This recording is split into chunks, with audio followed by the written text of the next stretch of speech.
குற்றங்கள் இல்லாமல் யாருமே எந்த மனுஷனுமே கிடையாது. வெளியில் நல்ல மாதிரி ஆக்ட் பண்ணுறோம், நம்ம நல்லவனான்னு யோசிச்சு பாருங்க. உள்ள இல்லை அது மாதிரி தான் நல்ல மாதிரி நடிச்சிட்டு இருக்கோம். உள்ள எவ்வளவு அழுக்கு இருக்கு, அசிங்கம் இருக்கு.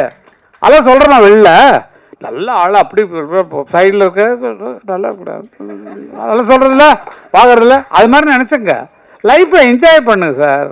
கோவத்தில் உங்கள் இதை வேஸ்ட் பண்ணிக்காதீங்க. என்ன மாதிரி இருக்கு, என்ன மாதிரி இருக்கு. எனக்கு எதுவுமே விட்டாது. இன்றைக்கி மத்தியானம் அண்ணன்ட்டு பேசி பெங்களூரில் இருந்தார். இப்போ பெங்களூர் இருந்தோன்னு சத்தம் போட்டுருந்தேன் அவர்கிட்ட வந்து. இன்றைக்கி ஒரு சின்ன எங்கள் வீட்டில் ஃபங்க்ஷன், அது வீட்டில் நீ போய் நடத்திடுறாரு, பூஜை ரூமில் போய் எல்லாம் பண்ணியாச்சு. அண்ணன் பேசினோடனே நான் வந்து எனக்கு கச்சேரிக்கு விட்டு போயிடுவார். ஏன்னா காரணம் இந்த கால் கொஞ்சம் எனக்கு இதாக இருக்கிறதுனால உன்னை பார்த்தா எனக்கு டென்ஷன் ஆகுது. நீ வந்து கீழே நடந்துட்டு இருந்தீங்கன்னா எனக்கு வந்து மேலே பாட முடியல, அதனால விசுவாரன்னு நான் அவர்கிட்ட போய் நின்று டான்ஸ் எல்லாம் ஆடி காட்டிட்டேன். இனிமேல் கச்சேரிக்கு நான் வந்தே ஆவேன். ஃபாரின் கச்சேரியில் நிறையா இருக்குது, சிம்பனிக்கெல்லாம் விட்டு போயிட்டாங்க எனக்கு உடம்பு சரியில்லைன்னு. அந்த மாதிரி சண்டையெல்லாம் போகும். ஆனால் இன்னைக்கு அண்ணன் சொன்னார், நீ பார்த்தா கச்சேரி வந்தா பேசிட்டே இருப்படான்னு. இல்லைண்ணா, நம்ம ரெண்டும் பேசும்போது நான் பேசிக்கிறேன், என்ன மாதிரி பேசுறதுக்கு ஆள் கிடையாது அவர்கிட்ட. நல்லா போட்டு கலாட்டா பண்ணுறது இல்லை. அதான் சொன்னாங்களே, ஒரே ஒரு பெரிய தம்பி, இப்போ அண்ணனுக்குரிய தம்பி ஒரே ஒரு தம்பின்னா நான் தான். அது எவ்வளோ பெரிய பெருமை பாருங்க. இதுக்கு மேலே கிரேடு வேணுமா? நல்லது யோசிக்க. உலகம் போகக்கூடிய ஒரு சிம்பனி எழுதி எல்லாம் வெளிநாட்டுக்காரெல்லாம் மூக்கில் வரல, ஐயோ அப்படி மொசாட் மாதிரி இருக்குது, பெவிதவன் மாதிரி இருக்குது, அதே லிஸ்ட்டில் நீங்கள் வந்திருக்கீங்களே கேட்கும்போது எங்களுக்கெல்லாம் எவ்வளோ சந்தோஷம். உலக புகழ்பெற்ற சிம்பனி. சிம்பனின்னா உங்களுக்கு புரியாது, அது அதில் ரசிக்கிறவங்களுக்கு தனி மைண்ட் வேணும். அது மாதிரி நமக்கு போட்டோ அடிச்சா போடுச்சு. தன்னா தர நன்னா தன்னா நன்னா தேர நன்னா தன்னா நன்னா தன்னா, இது நமக்கு புரியும். அந்த மீனை தெரிஞ்சு அந்த மியூசிக் தான் ரசிக்க முடியும். எதுக்குன்னா நீங்கள்லாம் தயாராகணும். கேட்டுக்கிட்டா நல்லா தூக்கம் வரும். அது என்னமோ எங்கேயோ கொண்டு போகும். அந்த மாதிரி ஒரு மியூசிக்கில் உலக புகழ் பெறணும், நம்மளுடைய பேர் வந்து உலகத்தில் பேர் பெறணும்ன்ட்டு இப்போ எல்லா நாட்டிலையும் அவருடைய சிம்பனி அரேஞ்ச் பண்ணிருக்காங்க. ஜெர்மனில், டெல்லியில் வந்து நடக்க போகுது. இங்கே வந்து ஜூன் 2 பண்ண போகிறாங்க. அப்படிப்பட்ட அண்ணனும் நானும் ஒரே வயிற்றுல அம்மா வயிற்றுல பிறந்திருக்கோங்கிறது பெரிய பெரிய பாக்கியம். வந்தால் இதுக்கு மேலே பட்டம் தேவையில்லை சார். எல்லாம் அவர் கொடுத்தது தான், அண்ணன் கொடுத்தது தான். ஃபஸ்ட்டு ஓப்பனிங்கில் ஒரு சிக்கன் கொடுத்து கோழி கூழுன்னு ஒரு படம் நீ வந்து டைரக்ட் பண்ணு அப்படின்னு சொன்னாங்க. நான் யார்ட்டும் அசிஸ்டண்ட்டாகவே இல்லை.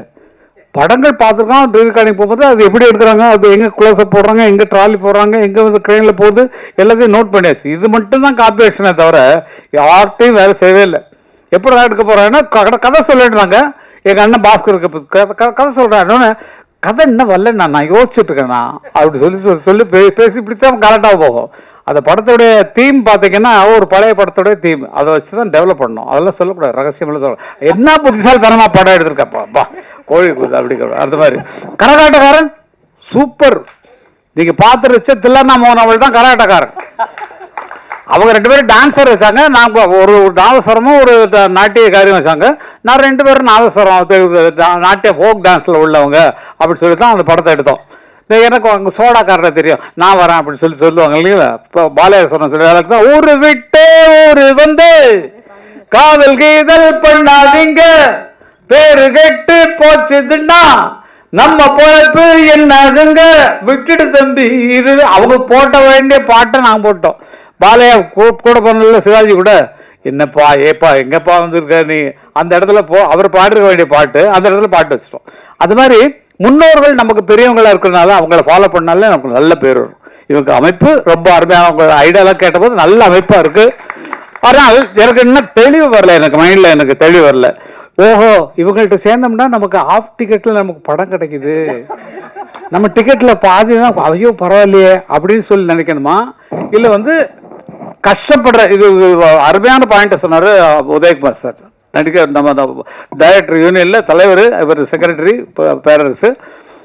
முதல்ல தயாராக இருக்கக்கூடிய டைரக்டர்ஸ் புதுசாக கற்றுக்கிறவங்களை கொண்டு வந்து விடாமல் தயாரிப்பில் இருந்து அவங்க உயிரை வச்சுக்கிட்டு ஒரு கதையை வச்சுட்டு உட்காந்துருக்காங்க. யாராவது ப்ரொடியூசர் கிடைக்க மாட்டேன்னாரா, எனக்கு கிடைச்சா நல்லா இருக்குமே அப்படின்னு சொல்லி உட்காந்துருக்காங்க. எல்லாரும் யூனியனில் உட்காந்துருக்காங்க.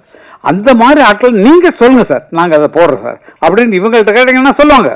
நீங்கள் அதை எடுத்து பண்ணீங்கன்னா உங்கள் படம் சக்ஸஸோ சக்ஸஸ், வேற அதுக்கு மேலே வழியே கிடையாது. நான் நிஜமாக என்ன நினைச்சேன்னா, மாநாடுன்னு போட்டிருக்காங்க, இவர் வேற நல்லா பேசிட்டு இருக்காரு, கேன்வாஸ் பண்ணுறது. எவ்வளோ டிக்கெட்? 200 ரூபாயா, 200 பைசா மெம்பர்ஷிப்லாம் போடுறாங்க. ஒருவேளை இவர் நம்மளெல்லாம் வச்சு ஒரு அரசியல் கட்சி ஆரம்பிக்கிறாரோ அது அந்த மாதிரி திரட்டுறாரா அப்படிங்கிற மாதிரி எனக்கு மனசுல போனுச்சு. அதான் பேரண்ட்ஸ்ட கேட்டுட்டு இருந்தேன், என்னமா 2 பேரும் அந்த கோபத்துல தான் இருந்தோம். ஆனா இது ஒரு நல்ல வேப்பில் அமைஞ்சா ரொம்ப நல்லா இருக்கும். அப்புறம் நான் ஒரு சின்ன விஷயம் தான் சொல்லணும். எல்லாம் என்னை பாராட்டி போல்டு தள்ளிட்டாங்க. பொன்மான தேடி நானும் பூவோட வந்தேன், நான் வந்த நேராண்ட மானங்க இல்ல, அந்த மான் போன மாயம் என்ன ராசாத்தின்ற பாட்டு போட்டோம். இது கலைமணி ரைட்டர் ஃபர்ஸ்ட் டைரக்ட் பண்ற படம் எங்க ஊர் ராசாத்திங்கிற படம். நான் மியூசிக். அவர் சொன்னது என்ன, இந்த இடத்துல காதலனும் காதலையும் பிரிஞ்சிருக்கிறாங்க, இந்த பாட்டுக்கு பாட்டு எடுத்து பாட்டுல அந்த மாதிரி நல்லா பாட்டுக்கு பாட்டு எடுத்துன்னு இந்த பாட்டை சரியா கவனிக்க. பாட்டுக்கு பாட்டு எடுத்தான் தன்னா எதுனா பாட்டுக்கு பாட்டு எடுத்து மத்தாலும் கட் பண்ணிட்டான். ஆரம்பத்தை பிடிச்சிட்டான்.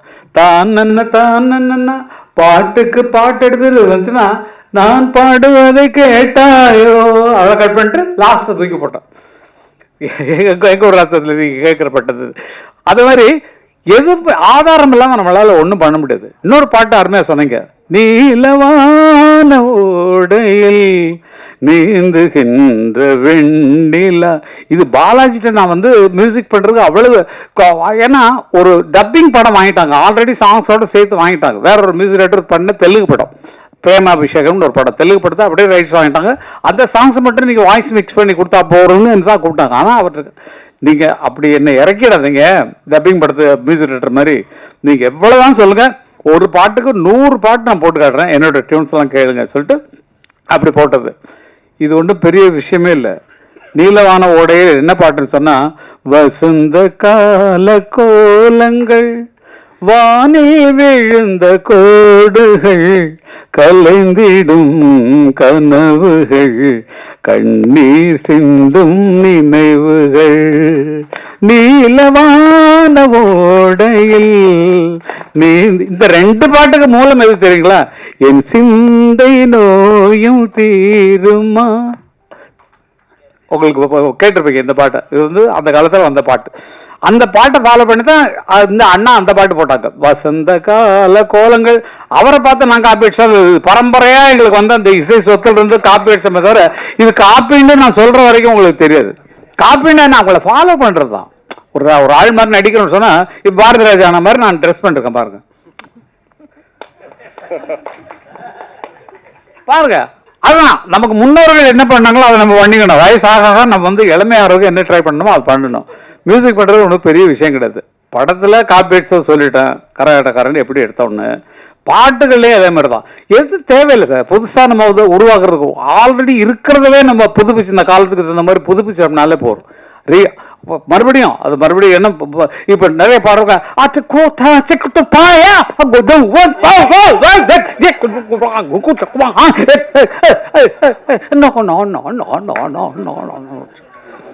நீங்க நல்லா நினைச்சு பாருங்க, இருந்த கற்பை கெடுத்திருக்கமா காப்பாத்திருக்கமான்னு யோசிச்சு பாருங்க. பாட்டுடைய கற்பு, கதையினுடைய கற்பு எல்லாத்தையும் கலைச்சு. நான் தயவு செய்து தப்பா சொல்றேன்னு நினைக்காதீங்க. படம் பார்த்தா எல்லாரும் துப்பாக்கி வச்சிருக்காங்க. துப்பாக்கி இருக்கு, நிறைய துப்பாக்கி இருக்கு. நான் படம் ஃபுல்லா பார்த்தா தான் என்னால சொல்ல முடியும். காரணம் என்னன்னா, நல்லா இருக்கு, நல்ல ஒரு புதிய குழு உருவாக்கிருக்கீங்க. கதையெல்லாம் பாக்குறோம். கதையெல்லாம் பார்த்தா இப்ப வர்ற கலாச்சாரங்கள் எல்லாமே வன்முறைகளை முன்னால வச்சு வருது. நீங்க அதெல்லாம் நல்லா கவனிக்கணும். பெரிய ஹீரோவா இருக்கட்டும், கமலே இறங்கிட்டாரு, நல்ல நடிகர். விக்ரம் படம் பாருங்க, எத்தனை ஃபைட்டு, துப்பாக்கி எவ்வளவு துப்பாக்கி வெரைட்டியா காட்டுறாரு. எந்த வருஷத்து துப்பாக்கி, இந்த வருஷத்து துப்பாக்கி, இனி வரப்போற அட்வான்ஸ் துப்பாக்கின்னு இந்த கல்ச்சருக்கு தகுந்த மாதிரி மாறிட்டாரு கமலஹாசன். அப்போ ஜனங்கள்கிட்ட நல்ல கதையை கொண்டு போய் சேர்க்கறதுக்கும் நல்ல நடிப்புக்கான கதைகளை தேர்ந்தெடுப்பதுக்கும் குறைஞ்சி போச்சு. அதுதான் நல்ல யோசிச்சு பாருங்க. சின்னக்கவுண்டர்ல என்ன அருமையான படங்கள், இப்போ பேரரசு எடுத்த படங்கள்ல என்ன அவ்வளவு அருமையான படங்கள்.